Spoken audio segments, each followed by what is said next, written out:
Assalamualaikum warahmatullahi wabarakatuh. Perkenalkan, nama saya Nia Melita, BP 19105133.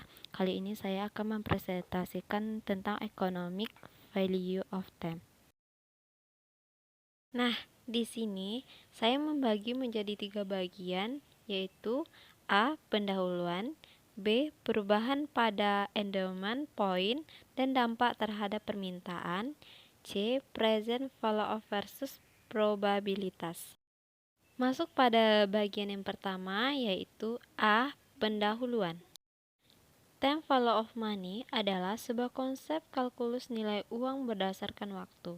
Konsep ini diterapkan karena nilai nominal uang pada saat ini dapat berbeda dengan nilai nominal uang di masa yang akan datang. Dengan kata lain, dalam hal ini waktu berubah menjadi fungsi dari uang. Sedangkan dalam Islam, hasil penelitian menyimpulkan bahwa Islam tidak mengenal konsep time value of money. Dalam pandang Islam, uang hanyalah sebagai alat tukar, bukan sebagai barang dagangan. 1. Kritik atas time value of money. Dalam ekonomi konvensional, time value of money didefinisikan sebagai $1 hari ini bernilai lebih dari $1 di masa depan, karena $1 hari ini dapat diinvestasikan untuk mendapatkan pengembalian. Nah, definisi ini tidak akurat karena setiap investasi selalu mempunyai kemungkinan untuk mendapatkan positif, negatif, atau no return. Itu sebabnya dalam teori finansi selalu dikenal risk-return relationship. Bagi ekonomi konvensional, ada 2 hal yang menjadi alasan intuisi mereka akan konsep time value of money. Yang pertama, A. Prevention of inflation atau adanya inflasi. Katakanlah tingkat inflasi 10% per tahun. Seseorang dapat membeli 10 potong goreng pisang hari ini dengan membayar 10.000.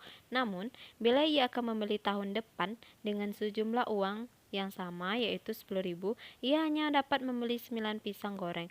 Oleh karena itu, ia akan meminta kompensasi untuk hilangnya daya beli uangnya akibat inflasi. B. Preventive parents consumption to future consumption. Bagi umumnya individu, present consumption lebih disukai daripada future consumption. Katakanlah tingkat inflasi nihil, sehingga dengan uang 10.000, seseorang tetap dapat membeli 10 pisang goreng hari ini maupun tahun depan. Dengan argumen ini, meskipun suatu perekonomian tingkat inflasinya nihil, seseorang lebih menyukai 10.000 hari ini dan mengkonsumsi hari ini. Oleh karena itu, untuk menunda konsumsi, ia akan meminta kompensasi. Nah, selanjutnya, adapun argumen yang kedua akan dijelaskan dalam bagian berikut pada bab ini, yaitu A. Ketidakpastian return. Dalam ekonomi konvensional, penerapan time value of money tidak senaif yang dibayangkan. Misalnya, ada yang mengabaikan ketidakpastian return yang akan diterima. Bila unsur ketidakpastian return ini dimasukkan, ekonomi konvensional menyebutnya kompensasinya sebagai discount rate, lebih bersifat umum dibandingkan istilah interest rate. Dalam ekonomi syariah, penggunaan sejenis discount rate dalam menentukan harga muajal dapat digunakan. Hal ini dapat diberikan karena 1. Jual beli dan sewa menyewa adalah sektor real yang menimbulkan ekonomi value added atau nilai tambah ekonomis. 2. Tertahannya hak si penjual yang telah melaksanakan kewajibannya, sehingga ia tidak dapat melaksanakan kewajiban kepada pihak lain. Begitu pula dengan penggunaan diskon rate dalam menentukan nisbah bagi hasil dapat digunakan. Nisbah akan dikali dengan aktual return, bukan dengan expected return. 2B. Current good and future good. Perilaku orang untuk melakukan konsumsi saat ini dipengaruhi oleh harapan di masa depan. Meminjam akan memungkinkan seseorang meningkatkan konsumsi saat ini dengan harga yang harus dibayar di kemudian hari. Nah, selanjutnya yaitu pada kurva. Bayangkanlah pendapat dari 3 orang, yaitu Mahfud, Baidowi, dan Jamal. Untuk menyederhanakan grafik, kita hanya akan menggunakan 2 periode saja. Sumbu horizontal menunjukkan jumlah current goods dan sumbu vertikal menunjukkan jumlah future goods. Dalam grafik ini, pendapatan makruh meningkat dari hanya 10 mangga menjadi 15 mangga. Sedangkan pendapatan Jamal menurun dari 20 mangga menjadi 15 mangga. Dan pendapatan Baidowi tetap 12 mangga. Keadaan ini kita sebut endowment point atau income stream point. Dalam grafik, kita dapat menarik garis 45 derajat yang menunjukkan bahwa current income-nya. Misalnya, endowment point by Dewey 12,12 menunjukkan bahwa pendapatan saat ini sama dengan pendapatan di masa mendatang. Saat titik yang berada di atas 45 derajat, berarti future income-nya lebih besar daripada current income-nya. Misalnya, endowment point Mahfud 10,15 menunjukkan bahwa pendapatan di masa depan lebih besar dibandingkan pendapatan saat ini. Setiap titik yang berada di bawah garis 45 derajat berarti future income-nya lebih kecil daripada future income-nya. Misalnya, endowment point Jamal 20,5 menunjukkan bahwa pendapat di masa depan lebih kecil dibandingkan pendapatan saat ini. Intemporal budget line. Nah, di sini ada contoh. Dapat kita lihat pada grafik, dijelaskan pada grafik titik Y 10,10 bahwa endowment point Sukri 10 mangga saat ini dan 10 mangga di masa depan. Pada titik A 11,8,9 dijelaskan Sukri dapat meminjam 1 mangga bulan ini dan mengembalikan 1,1 mangga bulan depan. Ini berarti konsumsi bulan ini adalah 11 dan konsumsinya pada bulan depan adalah 10 kurang 1,1 sama dengan 8,9. Pada titik B menjelaskan Sukri dapat saja meminjam 2 mangga bulan ini. 1 mangga ia pinjam dari Faisal dan 1 mangga lainnya dari Harun. Sukri berniat akan mengembalikan kepada Faisal dan Harun masing-masing 1,1 mangga bulan depan. Ini berarti konsumsinya bulan ini adalah 12 dan bulan depan adalah 10 kurang dalam kurung 2 kali 1,1 tutup kurung sama dengan 7,8. Nah, sedangkan pada titik C dijelaskan bahwa Sukri dapat saja meminjam 1 mangga bulan ini kepada Ahmad dan ternyata Ahmad mengembalikan sejumlah 1,1 mangga bulan depannya. Ini berarti konsumsi Sukri bulan ini adalah 9 mangga dan bulan depannya adalah 10 tambah 1,1 sama dengan 11,1. Jika Sukri meminjam 2 mangga bulan ini, 1 kepada Ahmad dan 1 lainnya kepada Yusuf, dan ternyata Ahmad dan Yusuf masing-masing mengembalikan 1,1 mangga bulan depannya, maka ini berarti konsumsi Sukri bulan ini adalah 8 mangga, dan konsumsi bulan depannya adalah 10 tambah 2,2 sama dengan 12,2. Bila titik-titik dihubungkan dengan garis, maka garis tersebut kita sebut sebagai intemporal budget line Sukri.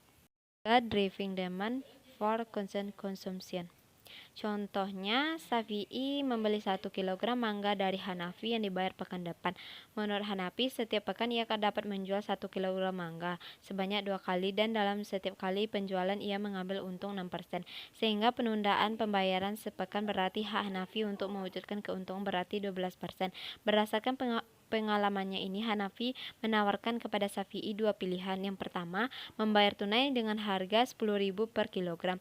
2. Membayar pekan depan dengan harga 12 per kilogram. B. Perubahan pada endowment point dan dampaknya terhadap permintaan. Pertama, perubahan dalam current income. Dan perubahan current income dibagi menjadi 2, yaitu peningkatan current income dan penurunan current income. Kita akan menjelaskan peningkatan current income. Nah, di sini ada grafik bahwasanya endowment point Hafizah sebesar 1000 kg beras saat ini dan 10 kg beras tahun depan. Di mana dijelaskan pada titik Y yaitu terdapat 1000,1000. Satu-satunya pedagang beras di daerah itu adalah Bahri. Berdasarkan pengalamannya, Bahri menawarkan beras kepada Hafizah dengan rasio PT per PO sama dengan 1,25. Dengan rasio ini dapat menggambar budget line Hafizah. Pada budget line ini, titik optimal bagi Hafizah terjadi pada titik 0, yaitu 800,1250, yaitu pola konsumsi optimal. Baginya adalah mengonsumsi 800 kg beras tahun ini dan mengonsumsi 1250 kg beras tahun depan. Sekarang katakanlah Fiza mendapat warisan pada tahun ini sebesar 500 kg beras. Artinya, current income-nya menjadi 1.500 kg. Secara grafik, kenaikan current income akibat warisan ini telah mengubah endowment point Hafizah dari titik Y yaitu 1000,1000 menjadi titik Y absen 1.500,1000. Dengan rasio PT per PO 1,25, maka kita dapat menggambar budget line baru dengan menggeser budget line lama ke kanan sampai melalui titik endowment point baru. Nah, selanjutnya penurunan current income. Bagian ini sekadar kebalikan dari bagian yang menggambarkan efek kenaikan current income. Dua, perubahan dalam future income. Dalam future income ini terbagi menjadi dua. Yang pertama peningkatan future income, yang kedua penurunan future income. 1. Peningkatan future income. Nah, di sini ada grafik dijelaskan bahwa endowment point Mutia sebesar 1000 kg jagung saat ini dan 1000 kg jagung tahun depan, di mana dijelaskan pada titik Y yaitu 1000,1000. Satu-satu pedagang jagung daerah itu adalah Bari. Bari menawarkan jagung kepada Mutia dengan rasio PT per PO sama dengan 1,25. Dengan rasio ini kita dapat menggambarkan budget line Mutia. Pada budget line ini, titik optimal bagi Mutia terjadi pada titik 0 yaitu 1100,875. Pola konsumsi optimal baginya adalah mengonsumsi 1100 kg jagung tahun ini dan mengonsumsi 875 kg jagung tahun depan. Sekarang katakanlah Mutia dijanjikan oleh ayahnya mendapatkan hadiah ulang tahun pada tahun depan sebesar 500 kg jagung. Artinya future income-nya menjadi 1500 kg. Secara grafik, kenaikan future income akibat hadiah ulang tahun ini telah mengubah endowment point Mutia dari titik Y 1000,1000 menjadi titik Y absen 1000,1500. Dengan rasio PT per PO 1,25, maka kita dapat menggambar budget line baru dengan menggeser budget lama ke kanan sampai melalui titik endowment point baru. 2. Penurunan future income. Bagian ini sekedar kebalikan dari bagian yang menggambarkan efek kenaikan future income. C. Present value versus profitability. Di sini saya cuma menampilkan mengenai perhitungan dengan menggunakan rumus. Yang pertama cara menghitung profit rate yang ditampilkan di PPT. Yang kedua cara menghitung present value curve. Nah, mungkin itulah presentasi saya kali ini. Kalau ada salah dan janggalnya saya mohon maaf. Saya akhiri dengan Assalamualaikum warahmatullahi wabarakatuh.